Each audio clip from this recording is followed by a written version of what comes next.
Hi everyone, आज हम blood के बारे में सारी डिटेल्स समझते हैं। सो ब्लड जो है वो एक फ्लूइड है। Obviously we all know that fluid के साथ साथ वो एक कनेक्टिव टिश्यू भी है। So that is a fluid connective tissue जो कि हमारे ब्लड वेसल्स में फ़्लो करता है। सो ये एक करेक्ट डेफिनेशन होगी। ब्लड जो है वो दो पार्ट से बना है। First one is plasma and second one are blood cells. So plasma जो है वो एक सॉल्वेंट की तरह काम करता है जिसमें ये सारे ब्लड सेल्स जैसे कि आरबीसी, डब्ल्यूबीसी, प्लेटलेट्स ये सब उसके अंदर सस्पेंडेड होते हैं।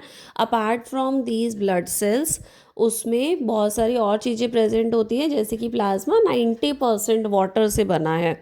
यस, उसके अलावा उसमें salt, protein, digested food, hormones, waste material ये सब चीज़ें लेके प्लाज्मा पूरी बॉडी में घूम रहा होता है, साथ में ब्लड सेल्स भी लेके, कि जिसको जो भी रिक्वायरमेंट है वो चीज़ वहाँ से ले सकता है। फिर हम आ जाते हैं ब्लड सेल्स यानी कि आरबीसीज पे, जो कि हाँ जिसको हम एरिथ्रोसाइट्स भी बोलते हैं, which is it's scientific name. And इसका लाइफ स्पैन अराउंड 120 डेज़ यानी कि 3 to 4 मंथ्स का रहता ही है। उस दौरान ये बीच बीच में कुछ सेल्स जो हैं वो जो है वो ख़राब होती रहती हैं, कुछ नई सेल्स बनती रहती हैं। शेप इसकी बायोकनकेव शेप होती है और इसका रेड कलर हीमोग्लोबिन पिगमेंट की वजह से होता है, जो कि जूनियर क्लासेस के लिए क्वेश्चन आता है। बाकी इसके फंक्शंस की बात करें तो ये ऑक्सीजन को ट्रांसपोर्ट करता है, कार्बन डाइऑक्साइड को लेके जाता है लंग्स तक, और इम्यून सिस्टम को तो सपोर्ट करता ही है, और समटाइम्स ये क्लॉटिंग में भी हेल्प करता है। अब हम नेक्स्ट पिगमेंट जो कि डब्ल्यूबीसी के बारे में बात करेंगे। सो इसका साइंटिफिक नेम जो है वो ल्यूकोसाइट है।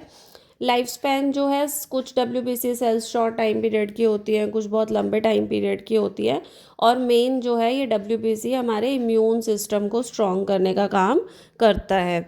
सो जहाँ पे हम आपको साइंटिफिक नेम बता रहे हैं वो सीनियर क्लासेस के लिए और आईसीएसई के लिए बहुत इंपॉर्टेंट है, तो वो बच्चों को यहाँ पे याद रखना पड़ेगा कि किसको ल्यूकोसाइट बोलते हैं।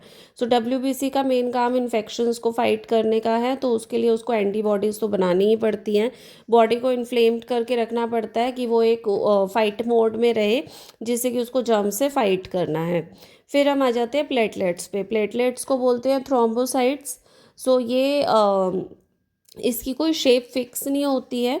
हाँ, लेकिन प्लेटलेट्स का जो लाइफ स्पैन होता है वो बहुत कम ड्यूरेशन का है, which is around 7 to 10 days। तो इस ड्यूरेशन में न्यू प्लेटलेट्स बनते भी रहते हैं और जो पुराने ख़राब हो गए हैं वो डिस्ट्रॉय भी होते रहते हैं। फंक्शन इसका सबसे इम्पॉर्टेंट यही है कि ये ब्लड क्लॉटिंग में हेल्प करता है। कहीं पे कोई चोट लग जाए, कोई जख्म हो जाए, उसको ठीक करने में ये हेल्प करता है, और ग्रोथ फैक्टर्स भी रिलीज़ करता है। सो यहाँ पे हमने अभी तीनों पार्ट्स के फंक्शन समझ लिए, एज वेल एज प्लाज्मा के भी।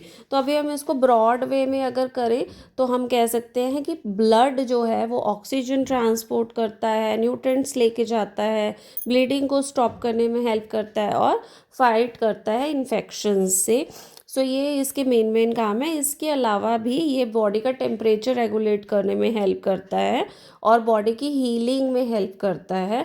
बॉडी का वेस्ट मटेरियल अलग अलग ऑर्गन्स तक लेके जाता है। सो आज हमने फंक्शंस और ब्लड के कंपोनेंट्स के बारे में डिटेल से समझ लिया।